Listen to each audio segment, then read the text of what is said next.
I'd like to call this February 18th Zion City Council to order.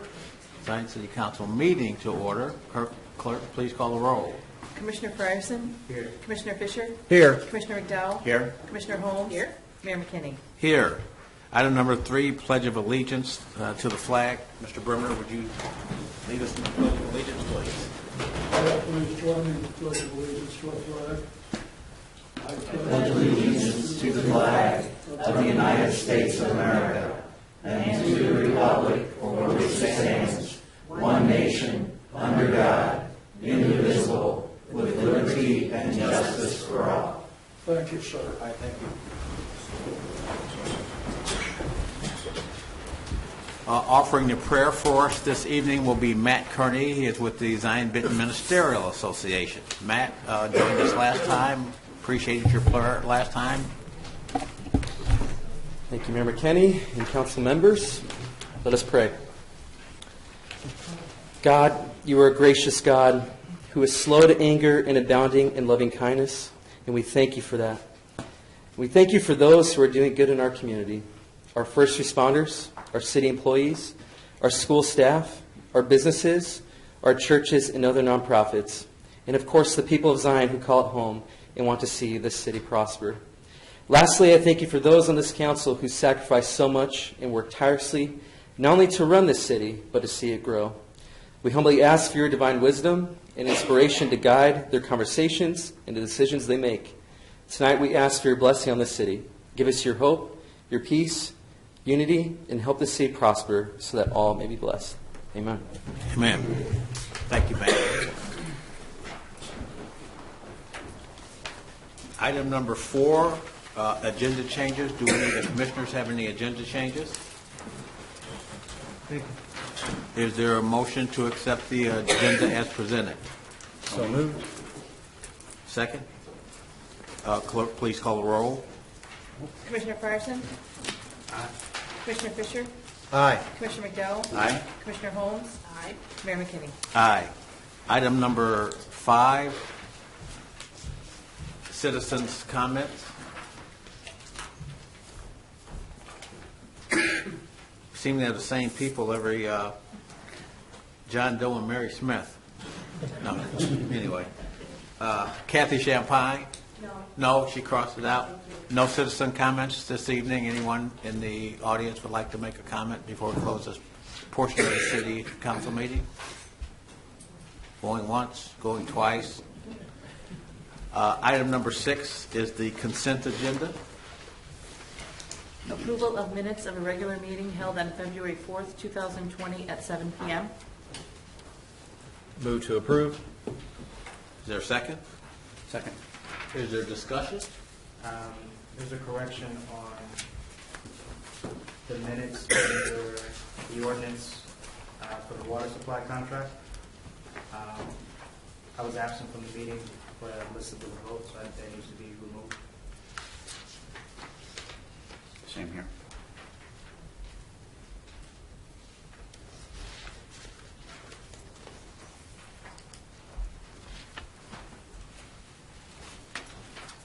All right. Who made the motion? Did I make the motion or did Chris? Commissioner Fisher did. Yeah. So the motion has been seconded? Yes. Yes. Can you restate You the want motion? to amend the motion? Approve the minutes with the amendments as posted by Commissioners Frierson and McDowell. Thank you. There's a second. Any further discussion? Clerk, please call the roll. Commissioner Frierson? Commissioner Fisher? Aye. Commissioner McDowell? Aye. Commissioner Holmes? Aye. Mayor McKinney? Aye. Item number B. Bills, vouchers 134461 through 134542, drawn on Huntington National Bank, total $600,188.30. Is there a motion? I'll move to approve vouchers in the amount of $600,188.30. Is there a second? Second. Is there discussion? Clerk, please call the roll. Commissioner Frierson? Aye. Commissioner Fisher? Aye. Commissioner McDowell? Aye. Commissioner Holmes? Aye. Mayor McKinney? Aye. Item number 7, consider passing ordinance as follows. Item 7A regarding the disposition of surplus property per Chief Henderson. Good evening, Mayor, Commissioners. You have before you a memo where the department is requesting council approval to transfer 4 firearms to 5-Star Firearms, a federal firearms license retailer. Those firearms were relinquished to the department over the last couple of years. They have been reduced to utilities of the department. We do use the 5-Star Firearms firing ranges for department training and individual qualification, and the proceeds from the transfer would be placed on account, and we could use that to pay for that range time. All right. Make the motion for the disposition of surplus property. Is there a second? Second. Any discussion, questions? Is that $750 a piece, or, Unfortunately, no. okay, Altogether. all right, just wanted to be sure on that. Yeah. All right, clerk, please call the roll. Commissioner Fryerson? Commissioner Fisher? Aye. Commissioner McDowell? Aye. Commissioner Holmes? Aye. Mayor McKinney? Aye. Item 7B, approving and authorizing a certain letter of intent with Jala Holding Group, LLC, per city attorney. Thank you, Mr. Chair. Ladies and gentlemen of the council, before us tonight is an ordinance approving and authorizing a certain letter of intent with Jala Holdings LLC, representatives of Jala Holdings and their subsidiary entity to be formed, Dunes Cultivation LLC, are here and in attendance at tonight's meeting. The purpose of this ordinance is to authorize the mayor or his designee to enter into an LOI with Jala and to further authorize the mayor or his designee to take all steps necessary to carry out the terms and intent of this ordinance and ratify any steps taken to effectuate that goal. A couple points in the ordinance. Most of the provisions in the letter of intent before you tonight, which is Exhibit A to the ordinance, are non-binding in nature. Furthermore, while this does express the intent to enter into negotiations, if you look under paragraph F, Romanet 2, it is immediately terminable with a unilateral letter, provided no further agreement has been entered into prior to July the 4th, 2020. A couple things. There was a second, I don't want to say amended, but a revised ordinance because there was some discrepancy about the location. And the location proposed for this LOI is the old Dunes Theater location, which I understand is located at 3398 Sheridan Road, Zion, Illinois, 60099.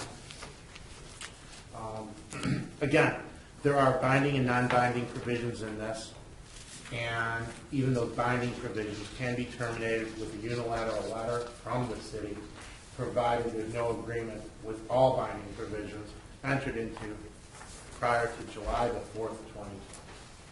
Mr. Chair, I'd ask any questions, or I mean, we need a motion in a second, but also if they have any questions. I do have a question. Of course. What's the significance of the July 4th deadline? I wanted to ask you that prior to the council.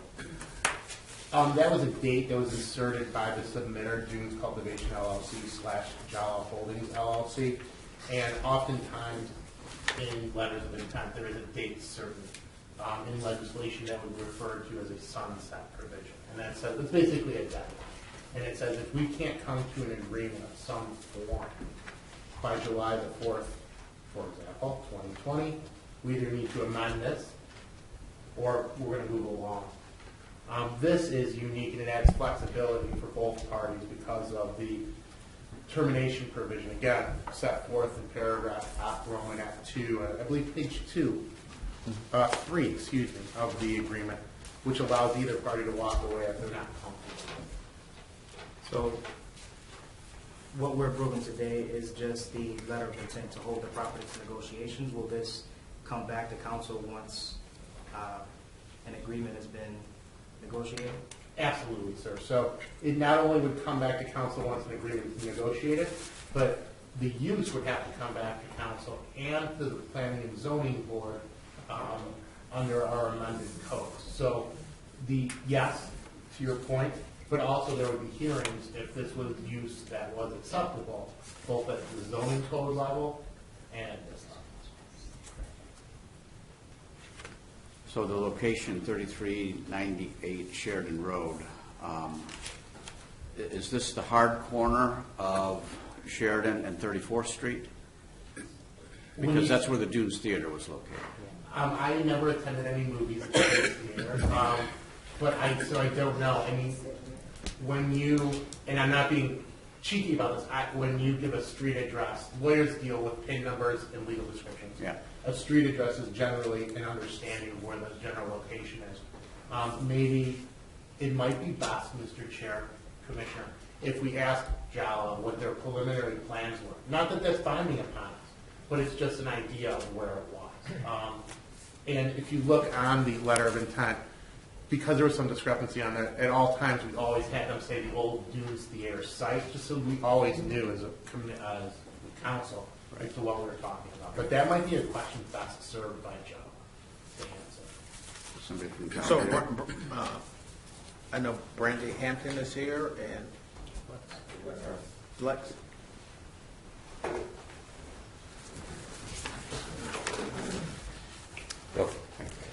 So yes, that location would be where the license would be. I believe there's 3 acres there, so we're actually looking to be vertically integrated. So that would mean that we potentially would be able to have the craft cultivation, but also potentially like an infusion at that location. That would allow for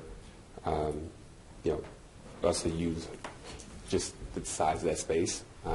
I used to go to the dunes, so that is definitely the location that we're talking about. So you're also considering craft growing Correct. in the central business district?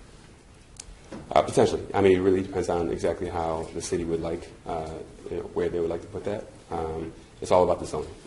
When it comes from the city level, it's all about where the city would want to put it. The state just allows for 40 craft throughout the entire state and 60 infusion. I've got more questions, but I don't want to. Please. No. Okay. Has anybody talked with Retail Strategies, because they're marketing that property for us? Are there any pending or potential businesses that are going to be in that same location? If we're talking about the hard corner of 34th and Sheridan, I guess I would want to know if they've got anything in the works for that particular spot. Can we handle that? Absolutely. A couple things, and I'll go beyond Retail Strategies even, and I'll wrap back around, because I did speak to Retail Strategies on a very related issue on that to this. So I personally have spoken to at least 10 different development groups since my appointment relative to that location. If you read the letter of intent, and this is agreed upon by the parties who understand that we are marketing that site, and they are honestly putting out applications for other sites as well. But the letter of intent only excludes exclusivity for starting commencement. They know that we're marketing this site. And they've also expressed an understanding that we may want to co-locate another end user at that site. And they have no objection to that at all. In fact, I think they find it to be, yes, thank you. So yes, to that extent, there's acknowledgement that we are looking at other end users at that site, and other end users are looking at that site. Those parties include retail, quick service, food, medical office, and residential. So it is a site that's in play. They know it, and they know that they can put other people there. I did speak to Retail Strategies, and Retail Strategies informed me that there is no white paper. Let me take one step back. I talked to Retail Strategies about this in the exact opposite context, to be honest with you, and it was on a co-location for a different municipality, and it was the exact opposite question. They said that, can you ask Retail Strategies if this would attract other businesses there? And Retail Strategies, despite not having a white paper or a position statement on it, said yes, a dispensary would attract a quick service food restaurant there, some forms of retail there, small, low-end retail. So I did speak to Retail Strategies about this in another context, and they said that there would be no problem with co-location in a dispensary at a site. Oftentimes I'm discreet when talking to other people about this just because that's basically the business. But yes, so there was some due diligence done. And remember, Commissioner, I don't mean to sound paternalistic saying this is somewhat of a new industry. So a lot of the studies out there may be either new, somewhat biased because they come from one group or the other, or just non-existent, such as the one or what was relayed to me from Retail Strategies when they said, quote unquote, we don't have a white paper. Are you aware that locating that place requires a special use permit? Correct. from the city? Correct. So have you entered into that process yet? So the way that the special use permit works for these licenses is you can only enter into that process if you are awarded a license. It's extremely competitive. For example, for the dispensary round, there was 4,000 applications for 75 licenses. For craft cultivation, they are due on the 16th of March. So we don't know how many people will apply, but it's going to be extremely competitive as well. So basically what the state set up inside the application process is that once you're awarded, then you go through the municipality that you're working with for a special use permit, present to them fully your plans, especially security, that is of utmost importance to anyone who's working in this field. And should the city work with you on the special use permit, then you can move forward. If the city decides that they do not want to work with that location for special use, then you have the option to relocate. Okay. Additional questions? Yes.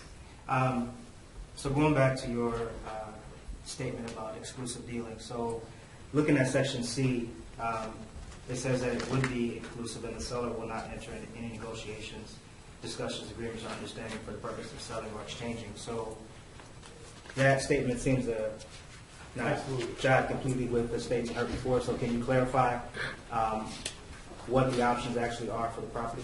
Sure, and I will go back to that. That under the exclusivity, it says will not enter into any negotiations. And we did discuss this, and I said that we've already entered into negotiations by marketing this property to multiple entities. This was acknowledged in writing by Gala Group, so they know that we are continuing and not entering into negotiations.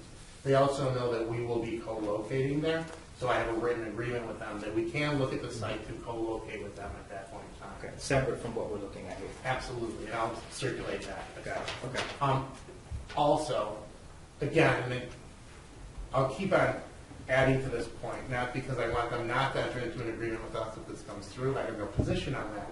But in the event that we want to, we can unilaterally terminate this pursuant to paragraph 4, Roman Act 2 of the agreement by sending a simple letter. And again, I am not taking a position on this either way. It's not my place, and I'm not trying to scare you away by saying that. I just want my board to know that there is flexibility on our side, reciprocally met on your side as well. Perfect. And to your point, Mayor, the July 4th date was based off of the fact that the state will award on July 1st the craft and the infusion. So we don't want to lock that up. So if we are unsuccessful, we don't want to lock that land up with the city at all. So that's the time frame. All right. And does approval of this letter of intent aid in your application process at all? It does. Yes. It does. It's required. Yeah. As I say, it's more than AIDS. It's Yes. a necessary condition precedent. And may I also ask, if they do go to the special use permit step, they would need some form of proof that the landowner, ironically in this case the city, is going forward. This would be exhibit A to prove that.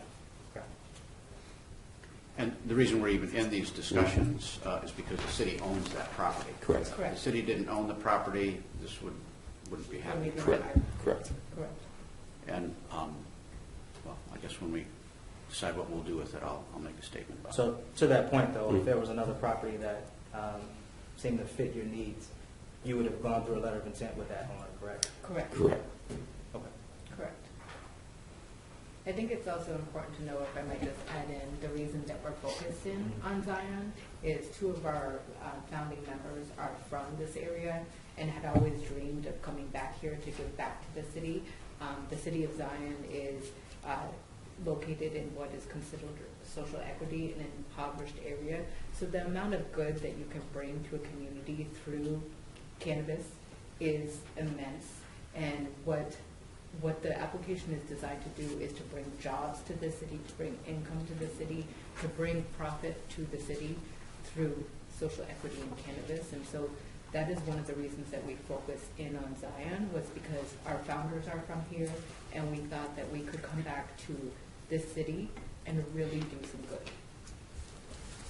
And you have social equity applicants that are with Yes. you in your... Yes, Correct. we are. Correct. We are a social equity company, and we are working with unions, with all the full 9 yards, to support the communities that we go into. Where there's also going to be a study done by the state once we're up and running, where we have to demonstrate to the state that what we did through nonprofits in your city to make a difference, and it has to be measurable. One of the nonprofits we're working with is the Independence Center, and we intend on working with other nonprofits in your area. Okay, thank you. All right. Any additional questions? No additional questions. Thank you very much for the Yeah. the information, and quite a bit reviewing the information gathered, provided by Administrator Nabel, and by the city attorney has been very helpful. Are we ready to make a Yeah, motion? Mr. Carter and Ms. Hampton, thank you so much for answering those questions. Thank you. Thank you for being here this evening. So is there a motion to approve and authorize letter of intent with Jala Holding LLC? I'll make that motion. We've had all the discussion, or is there further No, discussion? there's one more thing. All right. I'm generally not in favor of locating in the central business district in Zion. I think the state of Illinois made a bad decision by legalizing marijuana. That's just my opinion about it. And because it's a city-owned property, my personal opinion is I think you'd be better off locating somewhere else besides the central business district, and I'm going to vote no on this. Not because I don't want you to go into business here, but I just don't like that part of the city. All right. Clerk, please call the roll. Commissioner Fryerson? No. Commissioner Fisher? Aye. Commissioner McDowell? No. Commissioner Holmes? Aye. Mayor McKinney? Aye.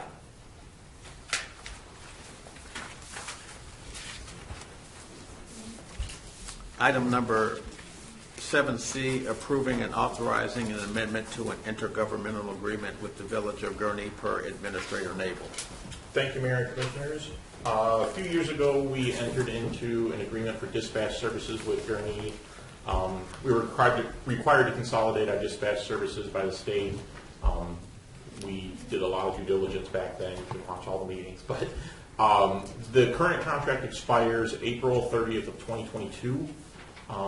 But we are also in the works of purchasing Starcom radios for our police and fire services, which are a significant expense. We're probably looking in the $300,000 range.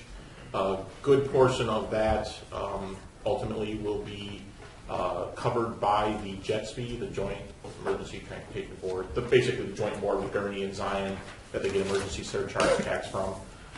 But we would want to finance that over a 3 to 4 year period.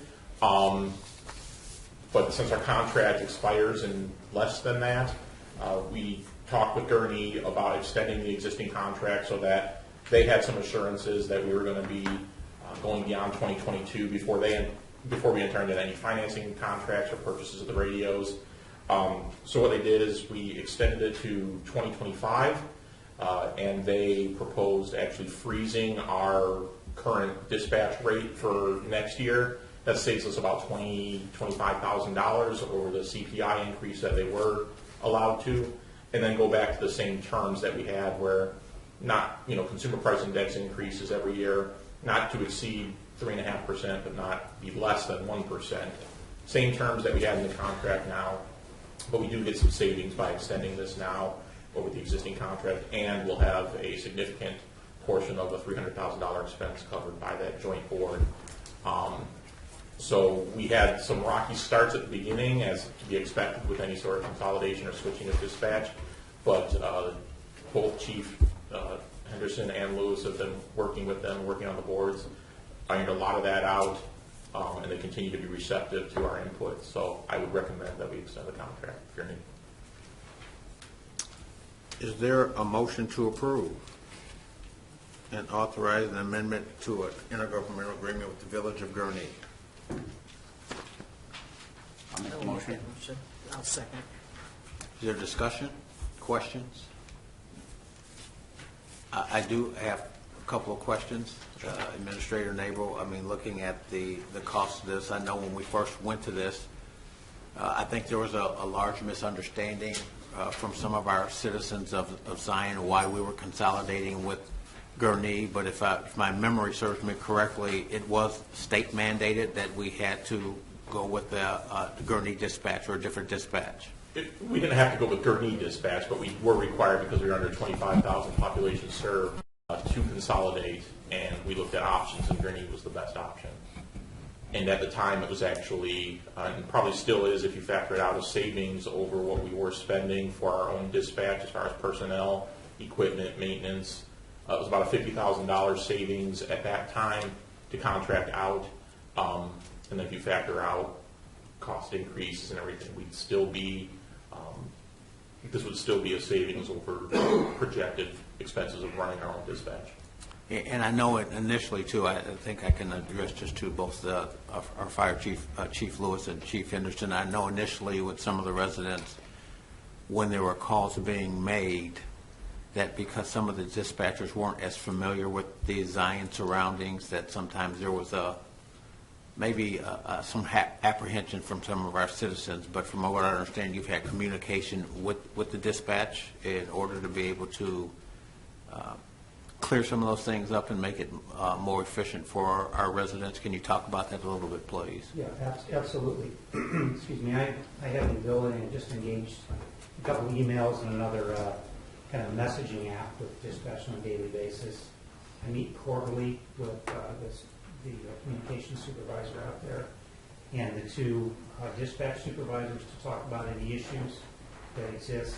I know the fire department gets together, I think also on a quarterly basis. Every other month, bi-monthly. Bi-monthly to do the same thing. We continue to refine our processes as we're bringing two organizations together.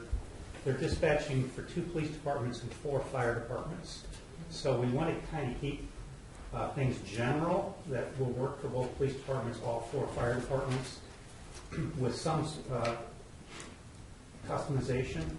But it seems to be working out really well. We were able to, through them, actually test these Starcom radios this past week for an entire 4 days to just get a feel for how they would work in this area. And to Mr. Nabel's point, the 3 of us were serving on the E911 board that was here. Previously, our Chief Dumian was, but I was also able to participate in that. And there's absolutely no way, as a taxing body, we would be able to fund the $327,000 price tag for these Starcom radios. Our taxing revenue just did not allow for that. And the joint 911 board that we have with Gurnee is going to allow for them to pay 84% of that. So that's a huge amount. That this is a critical, the most critical piece that I had to deal with when I came in as police chief of communications. Our radio network is aging, it's failing, it's costing a lot of repairs. We have suffered outages where officers have not been able to communicate with not only the desk or dispatchers, but themselves as well. So this is a critical piece that both Steve Dumian, former Chief Dumian, and I didn't know how we would solve. So it's been a very, very beneficial agreement for us as a city. Okay. Thank you. Are there any additional questions or comments? Maybe just a comment. When we did the drill at the Zion High School, I just asked some of the officers and firefighters, how are you going to be in communication with these multiple responding departments? And the answer was, it's going to be difficult. And it's because they're all on different radio frequencies, and to have the Starcom units, I think, would be a huge advantage. Are we the only department that doesn't have Starcom? I think there's one more in Lake County, but we're the last, the dinosaurs. All right. Clerk, we had a first motion and a second. Clerk, please call the roll. Commissioner Fryerson? Aye. Commissioner Fisher? Aye. Commissioner McDowell? Aye. Commissioner Holmes? Aye. Mayor McKinney? Aye. Item number 8, departmental commentary. Human Resources Director, Karen Graves. All right. Director Ianson from the Building Department. Thank you, Your Honor. We just recently finished up the demolitions through the IDA grant. Since 2015, we have taken down 22 structures through the IDA grant, and we're going to continue applying for future grants and continue taking down the condemned buildings. Thank you. Director Roberts, Public Works. Thank you, Mayor. Last week I received some communication from IDOT, which is actually some pretty good news. They were informing me that the 173 project, resurfacing project from Sheridan to Lewis will be on the June letting. What that means is it's going out for bid. So we're looking probably at a construction cycle around August, October. They are going to include some drainage, not the drainage we want, but they are going to take a look at some of the drainage also. And also, Burke Engineering that we had hired for FAU design for the SPP submittal. That submittal was sent to Lake County. So I think we're in until March 30th before we hear anything back on that. That's the 80-20 split. That was for the 27th Street reconstruct from Galilee to Emmaus. All right. Thank you, Director Roberts. Administrator Nabel. Just have one thing. Recently, we had a joint TIF review board meeting for the establishment, the first step of the establishment of a new TIF district, basically covering from the 173 corridor from Lewis out to Green Bay Road, and it also loops up around to 21st, the high school area, up Lewis, and down Kenosha Road. There's the plan, redevelopment plan is on file with the clerk, but on March 17th at 5 o'clock, we have a public hearing to be able to present the TIF redevelopment plan to the public, and if there's anyone that wants to comment or have feedback, that would be the time to do it. Again, that's another procedural step in the creation of a TIF district. So March 17th at 5 o'clock here at City Hall. All right. Thank you. Chief Lewis. I'd like to just take a moment and recognize a gentleman by the name of Doug Reno. Doug passed away January 20th of this year. Doug was a member of our ESDA from 1993 to about 2007, and he served as one of the executive officers overseeing the logistics department. Doug was a good guy. When he left ESDA, he went to Newport and functioned as a volunteer firefighter out there. So I had the opportunity to work with him both here as ESDA and there as Newport Fire. I don't know if Lou wants to add anything. She worked with him closer. Didn't want to put you on the spot. But Sure, thanks. No, he was a valued member of the unit. Served a lot of hours and did a lot of good for the community. big train guy. Liked to drive the big trains at the Illinois Railway Museum. And he owned his own fire truck. Okay. And his own Hummer. And his own Hummer and his own a lot of stuff. Chief Henderson. I'll just bring you up to date on some personnel matters. As everybody here probably knows, at one point last year we were down 8 officers. One officer is on his own now. We just welcomed back one member who was gone for a 12-month military deployment. There's usually kind of an onboarding and an offboarding when you do a military deployment. So he's kind of readjusting himself to civilian life, but we hope to have him back working for us sometime in March. We have 3 officers currently in their FTO training. It's a 3-step training process. Two of them are in step 2. One is, I think, at the latter stages of step 1. They'll be coming out throughout April and into early May. And then we have 3 down at the Police Academy now. We're doing well and should be graduating April 17th. So finally, we're able to, as a staff, to start looking at what we're going to do with all these people. And what we're trying to do is to look at the best place for them. We don't want to get in the habit of, well, this is how we've always assigned our personnel. We want to think, what do we need and how can we best use the people with the talents they have to make the biggest impact. So we're beginning to look at that, and that's actually kind of exciting. Okay. Chief, you also had a couple of officers that reached some milestones in terms of years with the department. Would you care to? Yeah, Sergeant John Myers reached his 15th year, and Officer Nathan Hucker, one day behind him, also reached his 15th anniversary. Yeah, thank them for their service, 15 years of service to the city of Zion. Item number 9, announcement, March 3rd. It's amazing how quickly this month is going, or this year is going already. We're talking about a March 3rd meeting at 7 o'clock, Zion City Council meeting on March 17th, 6:15 Zion Township Board meeting, and on March 17th at 7 p.m. Zion, Zion City Council meeting. Item number 10 is closed session pursuant to 5 ILCS 120-2, open meetings for the discussion of personnel. Is there a motion to go into closed session? So moved. Second? Second. Clerk, call the roll. Commissioner Fryerson? Commissioner Fisher? Aye. Commissioner McDowell? Aye. Commissioner Holmes? Aye. Mayor McKinney? Aye.